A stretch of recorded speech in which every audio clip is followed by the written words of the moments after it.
ಸದಾ ಆರೋಗ್ಯವಾಗಿರಲು ಹಿರಿಯರ 30 ಕಿವಿಮಾತುಗಳು. ಮಾನವನ ದೇಹ ಒಂದು ದೇವಾಲಯವಿದ್ದಂತೆ. ಇದರ ಆರೈಕೆ ನಮ್ಮ ಜವಾಬ್ದಾರಿ. ನಮ್ಮ ಹಿರಿಯರು ಹೇಳಿದ ಅನುಭವದ ಮಾತುಗಳನ್ನು ನಿತ್ಯವೂ ಜೀವನದಲ್ಲಿ ಅಳವಡಿಸಿಕೊಂಡರೆ ದೊಡ್ಡ ದೊಡ್ಡ ವೈದ್ಯಕೀಯ ಸಮಸ್ಯೆಗಳನ್ನೇ ತಲುಪಿಸಬಹುದು.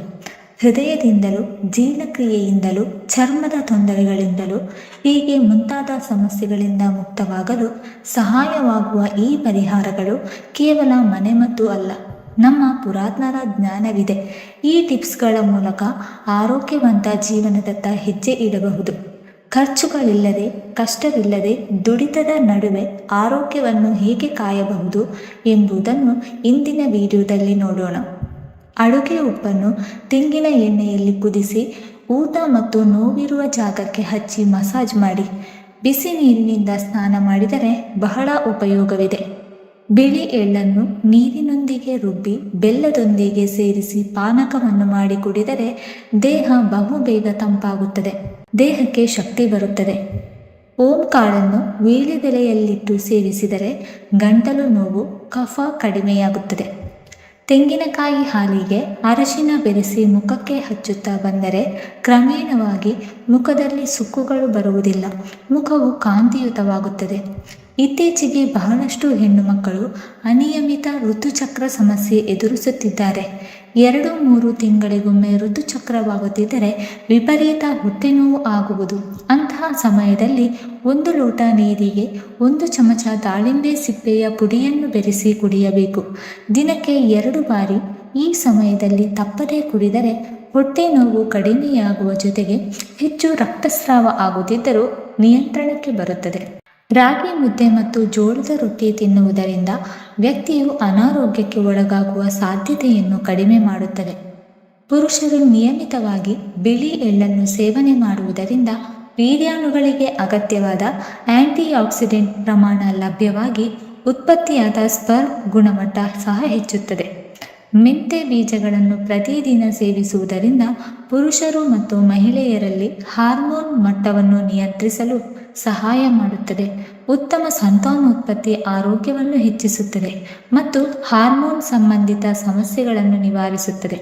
ಬಾಣಂತಿಯರು ಮಿತವಾಗಿ ಮೆಂತೆಕಾಳುಗಳನ್ನು ಪ್ರತಿದಿನ ಸೇವಿಸುವುದರಿಂದ ಎದೆಹಾಲು ವೃದ್ಧಿಯಾಗುತ್ತದೆ. ಬಿಸಿಯಾದ ಆಹಾರವನ್ನು ಸೇವಿಸುವುದರಿಂದ ಜೀರ್ಣಾಂಗದ ವ್ಯವಸ್ಥೆ ದುರ್ಬಲಗೊಳ್ಳುತ್ತದೆ. ಮೂತ್ರಪಿಂಡದ ಕಲ್ಲುಗಳಿಂದ ದೂರವಿರಲು ನಿಯಮಿತವಾಗಿ ಕಲ್ಲಂಗಡಿ ಹಣ್ಣು ಮತ್ತು ಖರ್ಜೂರ ಸೇವಿಸಬೇಕು. ಮಕ್ಕಳಲ್ಲಿ ವಾಂತಿ ಕಾಣಿಸಿಕೊಂಡಾಗ ಏಲಕ್ಕಿ ನೀರನ್ನು ಕುಡಿಸಬೇಕು ಅಥವಾ ನಿಂಬೆ ಪಾನೀಯದ ಜೊತೆಗೆ ಏಲಕ್ಕಿ ಪುಡಿಯನ್ನು ಸೇರಿಸಿ ಕುಡಿಸಬೇಕು. ಇದರಿಂದ ವಾಂತಿಯಾಗುವುದು ನಿಲ್ಲುತ್ತದೆ. ಹಲ್ಲು ನೋವಿನ ಸಂದರ್ಭದಲ್ಲಿ ನೋವು ಇರುವ ಹಲ್ಲಿಗೆ ಲವಂಗದ ಎಣ್ಣೆಯನ್ನು ಹಚ್ಚುವುದರಿಂದ ನೋವು ಕಡಿಮೆಯಾಗುತ್ತದೆ. ಅಡುಗೆ ಮಾಡುವಾಗ ನಿಮ್ಮ ಕೈಗಳು ಸುಟ್ಟು ಹೋದರೆ ಹಲ್ಲುಜ್ಜುವ ಪೇಸ್ಟನ್ನು ಹಚ್ಚುವುದರಿಂದ ಗುಳ್ಳೆ ಬರುವುದಿಲ್ಲ. ನಿಮ್ಮ ದೇಹದಲ್ಲಿ ಚರ್ಮದ ಯಾವ ಭಾಗದಲ್ಲಿ ಹೆಚ್ಚು ನೋವಿದೆಯೋ ಅಲ್ಲಿ ಮಾಗಿದ ಬಾಳೆಹಣ್ಣಿನ ಸಿಪ್ಪೆಯನ್ನು ಇಟ್ಟು 30 ನಿಮಿಷಗಳು ಹಾಗೆ ಬಿಟ್ಟು ಆ ನಂತರ ತೆಗೆಯುವುದರಿಂದ ನೋವು ಉಪಶಮನವಾಗುತ್ತದೆ. ನೀರಿಗೆ ನಿಂಬೆಹಣ್ಣು, ಉಪ್ಪು, ಸಕ್ಕರೆಯನ್ನು ಬೆರೆಸಿ ಕುಡಿಯುವುದರಿಂದ ತಲೆ ತಿರುಗುವಿಕೆ ನಿಲ್ಲುತ್ತದೆ. ತುಳಸಿ ರಸದ ಜೊತೆ ಅಲೋವೆರಾ ರಸವನ್ನು ಸೇವಿಸುವುದರಿಂದ ನಿಮ್ಮ ಆರೋಗ್ಯಕ್ಕೆ ತುಂಬ ಪ್ರಯೋಜನಕಾರಿಯಾಗಿದೆ. ಇದನ್ನು ಸೇವಿಸುವುದರಿಂದ ಬೊಜ್ಜು ಕಡಿಮೆಯಾಗುವುದರಿಂದ ಥೈರಾಯ್ಡ್ ಕೂಡ ನಿಯಂತ್ರಣದಲ್ಲಿರುತ್ತದೆ.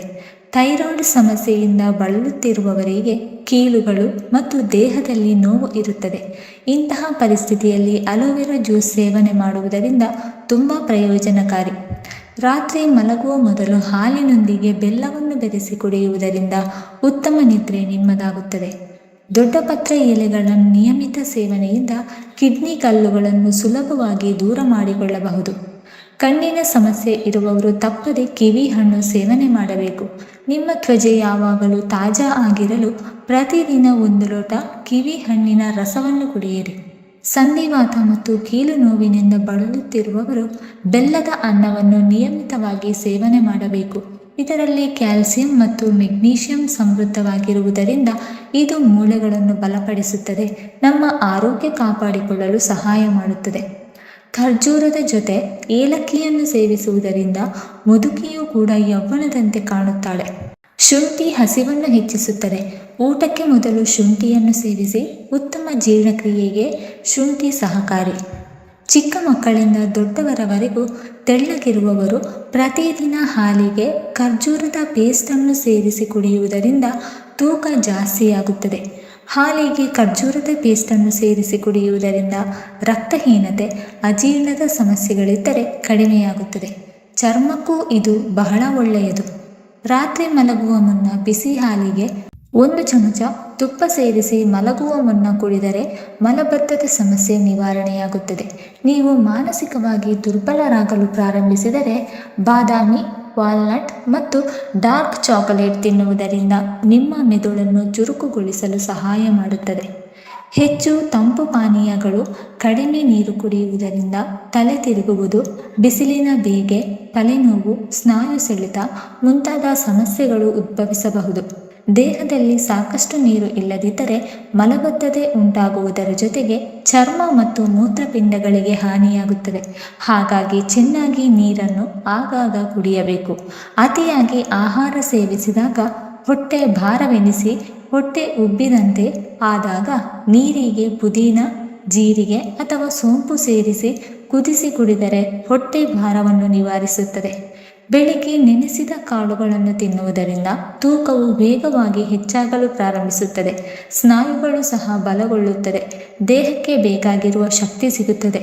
ಕೂದಲಿನ ಉದ್ದವನ್ನು ಹೆಚ್ಚಿಸಲು ತೆಂಗಿನ ಎಣ್ಣೆಯಲ್ಲಿ ನೆಲ್ಲಿಕಾಯಿಯ ಪುಡಿಯನ್ನು ಮಿಶ್ರಣ ಮಾಡಿ ಕೂದಲಿನ ಬೇರುಗಳನ್ನು ಚೆನ್ನಾಗಿ ಮಸಾಜ್ ಮಾಡಿದರೆ ಕೂದಲು ಉದುರುವುದನ್ನು ತಪ್ಪಿಸಿ ಕೂದಲು ಹೊಳೆಯುತ್ತದೆ. ಅಲ್ಲದೆ ಕೂದಲು 2 ಪಟ್ಟು ವೇಗವಾಗಿ ಬೆಳೆಯುತ್ತದೆ. ಪ್ರತಿದಿನ ಬೆಳಿಗ್ಗೆ 1 ಟೊಮೆಟೊ ತಿನ್ನುವವರಿಗೆ ಕೂದಲು ಎಂದಿಗೂ ಬಿಳಿಯಾಗುವುದಿಲ್ಲ. ಅಥವಾ ಟೊಮೆಟೊ ರಸಕ್ಕೆ ಸ್ವಲ್ಪ ನೀರು ಸೇರಿಸಿ ತಲೆಗೆ ಹಚ್ಚಿ 15 ನಿಮಿಷ ಬಿಟ್ಟು ಸ್ನಾನ ಮಾಡಬೇಕು. ಇದರಿಂದ ಬಿಳಿ ಕೂದಲಿದ್ದರೆ ಕಪ್ಪಾಗುತ್ತದೆ. ಕೂದಲಿನ ಬೆಳವಣಿಗೆಗೆ ಇದು ಬಹಳ ಒಳ್ಳೆಯದು. ತಲೆನೋವು ಅಥವಾ ಮೈಗ್ರೇನ್ ಸಂದರ್ಭದಲ್ಲಿ ನೀರಿಗೆ ಜೀರಿಗೆ ಮತ್ತು ಬೆಲ್ಲವನ್ನು ಸೇರಿಸಿ ಕುಡಿಯಬೇಕು. ದ್ರಾಕ್ಷಿ ಹಣ್ಣನ್ನು ತಿನ್ನಬೇಕು. ದ್ರಾಕ್ಷಿ ರಸವನ್ನು ನೀರಿಗೆ ಸೇರಿಸಿ ಕುಡಿದರೂ ತಲೆನೋವು ಕಡಿಮೆಯಾಗುತ್ತದೆ.